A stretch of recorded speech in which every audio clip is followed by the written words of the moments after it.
Hello, welcome to legal awareness web series. Aryan Khan के बारे में ड्रग्स के चार्जेस लगे, हाई कोर्ट ने डिटेल्ड बेल ऑर्डर दिया और कहा कि ना कॉन्स्पिरेसी प्रूव हुई, ना कंजम्पशन प्रूव हुआ, ना पोजेशन प्रूव हुआ। इस दौरान महाराष्ट्र सरकार के मंत्री नवाब मलिक ने एनसीबी के जोनल डायरेक्टर समीर वानखेड़े के खिलाफ कई चार्जेस लगाए। उनकी शादी के फोटो पब्लिक किए, उनका बर्थ सर्टिफिकेट पब्लिक किया, उनका स्कूल लीविंग सर्टिफिकेट दिखाया और पूरा केस नवाब मलिक ने यह बनाया कि समीर वानखेड़े न सिर्फ हैरेस कर रहे हैं बॉलीवुड की सेलिब्रिटीज को और झूठे केसेस बना रहे हैं, बल्कि उनका अपना सिलेक्शन इंडियन रेवेन्यू सर्विसेज में डिस्प्यूटेड है। वो एक मुसलमान थे और उन्होंने अपने को एक दलित दिखाकर रिजर्वेशन का बेनिफिट ले लिया। उनकी फैमिलीज के सिलसिले में भी कई चार्जेस लगाए। समीर वानखेड़े के father Namdev Wankhede Bombay high court गए और उन्होंने कहा कि नवाब मलिक को रोका जाए इस तरीके के ट्वीट करने से।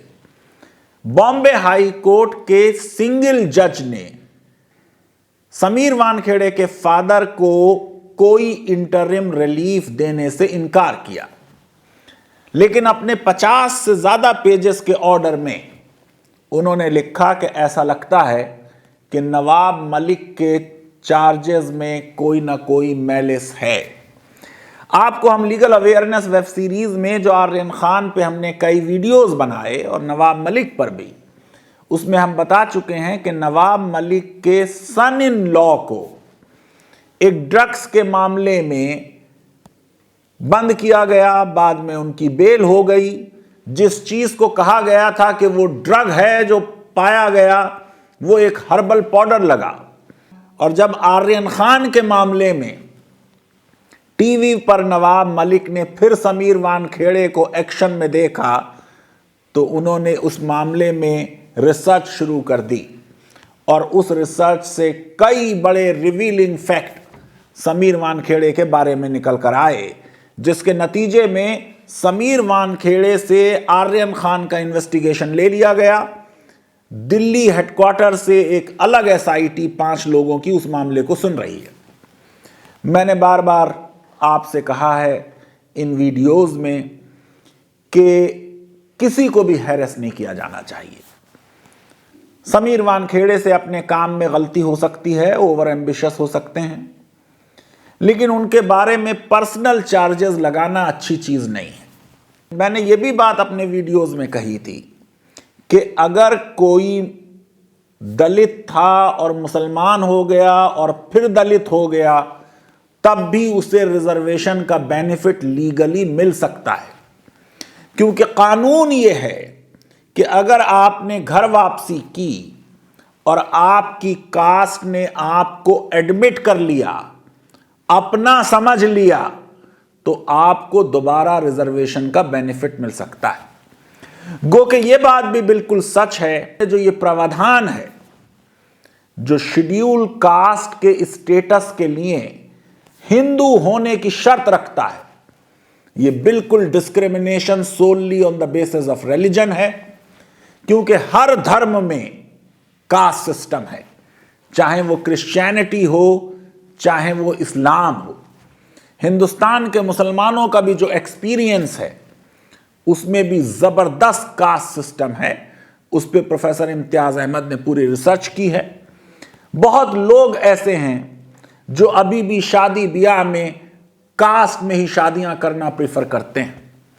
ये भी इल्जाम लगाए जाते हैं कि इस्लाम की इक्वालिटी सिर्फ मस्जिद में नमाज में साथ में खड़े होने तक है, और वो फेमस इकबाल का शेर, एक ही सफ में खड़े हो गए महमूद और अयाज, न कोई बंदा रहा न कोई बंदा नवाज।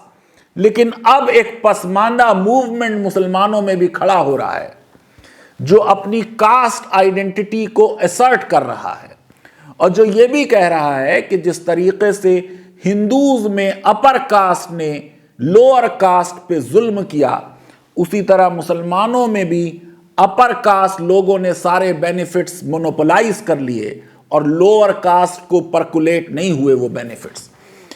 इस पूरे मामले में मैंने बार बार ये बात कही है कि ये कास्ट के फैक्टर को जितना नवाब मलिक ने उछाला है, लीगली स्पीकिंग उसमें शायद उतना दम नहीं होगा अगर समीर वानखेड़े की कास्ट ने उनको अब दोबारा एडमिट कर लिया और अपनी कास्ट का मेंबर जाना। अब डिविजनल बेंच के सामने जब पहले हियरिंग हुई तो 2 जजेस ने समीर वानखेड़े की फादर की पिटीशन पर, जो अपील में गए थे सिंगल जज के ऑर्डर के खिलाफ, नवाब मलिक को कहा कि आप मंत्री हैं और आप इस तरीके के स्टेटमेंट्स दे देते हैं, रीजनेबल वेरिफिकेशन नहीं करते हैं, ये अच्छी चीज नहीं है। नवाब मलिक के वकीलों ने अंदाजा लगा लिया कि बेंच उनके साथ नहीं है, इसलिए पहले नवाब मलिक ने कहा कि जब तक ये प्रोसीडिंग चल रही है मैं कोई स्टेटमेंट, कोई प्रेस कॉन्फ्रेंस समीर वानखेड़े के खिलाफ और उनकी फैमिली के खिलाफ नहीं करूंगा।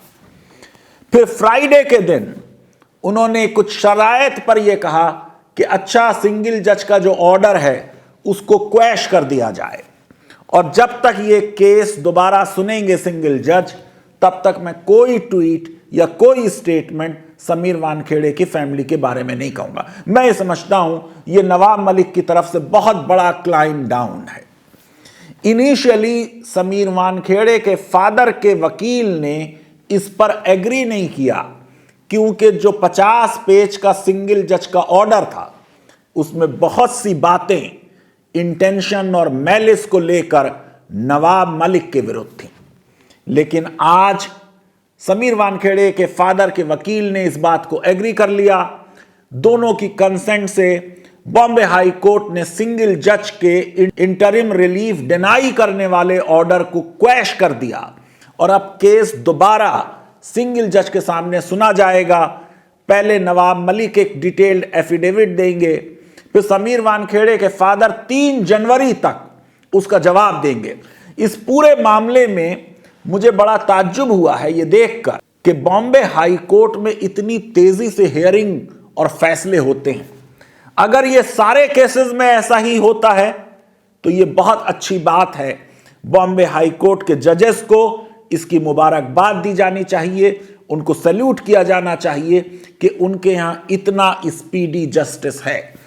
और अगर कुछ मामलों में इतनी तेजी से मामलात होते हैं और बाकी आम केसेस में ऐसा नहीं होता तो ये कोई बहुत अच्छी चीज नहीं है। मैं उम्मीद करूंगा कि ऑर्डिनरी लिटिगेंट के केसेस भी इसी प्रॉम्प्टनेस से सुने जाएं और उन पर ऑर्डर्स पास हों। पर आज के दिन नवाब मलिक वर्सेस समीर वानखेड़े मैच कुछ ड्रॉ हो गया है। ऐसा लगता है कि नवाब मलिक भी अपनी पोजीशन से कुछ पीछे हटे हैं और समीर वानखेड़े के फादर ने भी कुछ ये सोचकर कि चलो वो ऑर्डर जिसमें बहुत सी बातें नवाब मलिक के खिलाफ थीं, मैं भी उसको अब क्वैशी करा देता हूं, गो के उसमें कई चीजें मेरे फेवर की थीं। मुझे लगता है दोनों लोग जो बात कह रहे थे उसमें कहीं ना कहीं कुछ कमी थी। अब जब ये केस फाइनली सिंगल जज सुनेंगे तो मैं सोचता हूं कि शायद सच सामने आएगा। लीगल अवेयरनेस वेब सीरीज अगर आपको पसंद आती है तो मेरी रिक्वेस्ट है कि हमारे इस वीडियो को वाइडली शेयर करें, हमारे चैनल को सब्सक्राइब करें और बेल आइकन और लाइक ज़रूर क्लिक करें। बहुत बहुत शुक्रिया, धन्यवाद, थैंक यू वेरी मच।